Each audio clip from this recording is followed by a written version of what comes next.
Hello friends, welcome to Indian Recipes Tamil. இன்னைக்கு நம்ம ரொம்ப டிஃபரண்டான சூப்பரான ரெசிபி பார்க்க போறோம். அதுவும் ரொம்ப ஹெல்தியான ரெசிபி. இது ஒரு புரோட்டீன் ரிச் ரெசிபினே சொல்லலாம். அவ்வளவுக்கு டேஸ்டியாவும் இருக்கும். ஸோ வாங்க ஃப்ரெண்ட்ஸ் வீடியோக்குள்ளே போயிடலாம். வீடியோக்குள்ளே போகிறதுக்கு முன்னாடி உங்கள் எல்லாருக்கிட்டே ஒரு அன்பான ரெக்வஸ்ட் இருக்குது. நம்ம சேனலில் ஃபஸ்ட் டைம் பார்க்குற நண்பர்கள் இந்த வீடியோ கீழே இருக்க ரெட் கலர் சப்ஸ்கிரைப் பட்டனை கிளிக் பண்ணி சப்ஸ்கிரைப் பண்ணுங்கள்.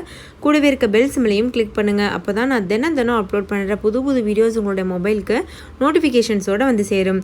இப்போது வெள்ளை கொண்டக்கடலை இருக்குல்ல, அதை வந்து நல்லா ஒரு 3 மணி நேரம் ஊற வச்சுட்டு ப்ரெஷர் குக்கரில் வச்சுட்டு ஒரு 4 விசில் வச்சு எடுத்து வச்சுருக்கேன். இது கூட நம்ம ஒரு முட்டையை சேர்த்துக்கலாம். நான் வந்து இன்றைக்கி 1 கப் அளவு கொண்டக்கடலைக்கு எடுத்திருக்கேன். ஸோ 1 கப் அளவு கொண்டக்கடலைக்கு 1 முட்டை, அதுதான் வந்து ரேஷியோ. இப்போ அந்த முட்டையை சேர்த்துடலாம். இப்போது நான் வந்து ஒரு பெரிய மிக்சிங் பவுலில் வந்து கலந்து வச்சுருக்கேன். ஏன்னா அது ரொம்ப குட்டி கிண்ணமாக இருந்ததில்ல, அதில் வந்து பிணைய முடியாது, அதுக்காக.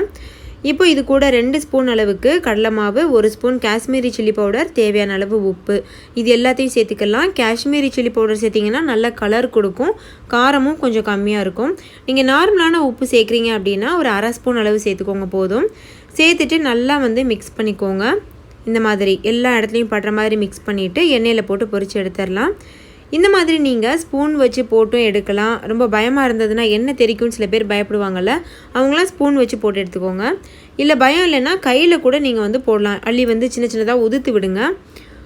அது வெந்ததுக்கப்புறமாவும் நம்ம தனித்தனியாக பிரிச்சுக்கிறலாம். பட் முடிஞ்ச அளவு நல்லா உதுத்து விட்டு தனித்தனியாக போட பாருங்கள். இந்த மாதிரி கையிலையும் எடுத்து போடலாம், பயமே கிடையாது. பாருங்கள், இந்த மாதிரி சின்ன சின்னதாக இந்த மாதிரி உதுத்து விட்டுக்கோங்க. இது நல்லா வந்து இந்த சத்தம்லாம் அடங்கிட்டு நல்லா வெந்து வரட்டும். பாருங்கள், நல்லா வெந்துருச்சு. ரொம்ப நல்லா கிறிஸ்பியாக இருக்கும். வெளியில் நல்லா கிறிஸ்பியாக உள்ள நல்லா சாஃப்டாக ரொம்ப டேஸ்டியாக இருக்கும். இப்போ இது நம்ம வெளியில் எடுத்துடலாம். அவ்வளோதான் ஃப்ரெண்ட்ஸ், எவ்வளோ சீக்கிரம் நம்ம பண்ணி முடிச்சிட்டோம் பார்த்தீங்கல்ல.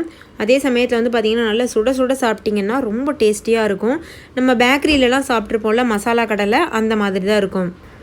இது ரொம்ப ஹெல்த்தியான ரெசிபியாகவும் இருக்கும். குழந்தைங்க ஸ்கூல் விட்டு வந்தாங்கன்னா நீங்கள் கண்டிப்பாக வந்து செய்து கொடுக்கலாம். ரொம்ப வந்து டேஸ்டியாகவும் இருக்கும். அதே சமயத்தில் நம்ம சீக்கிரமாகவும் செய்யலாம். ஸோ கண்டிப்பாக ட்ரை பண்ணி பாருங்கள். ட்ரை பண்ணி பார்த்துட்டு உங்களோட எக்ஸ்பீரியன்ஸ் எப்படி இருந்ததுன்னு கமெண்ட்டில் என் கூட ஷேர் பண்ண மறந்துடாதீங்க. இந்த வீடியோ எல்லாருக்கும் ரொம்ப பிடிச்சிருக்கும்னு நம்புகிறேன். பிடிச்சிருந்தா லைக் பண்ணுங்கள். உங்கள் ஃப்ரெண்ட்ஸ் கூட நிறைய ஷேர் பண்ணுங்கள். அப்போ தான் அவங்களும் பார்த்து பயன்பெறுவாங்க. இன்னொரு சூப்பரான ரெசிபியோட நான் உங்களை சந்திக்கிறேன். அது வரைக்கும் நல்லா ஹாப்பியாக சிரிச்சுட்டே சந்தோஷமாக இருங்க. தேங்க்யூ, பாய்.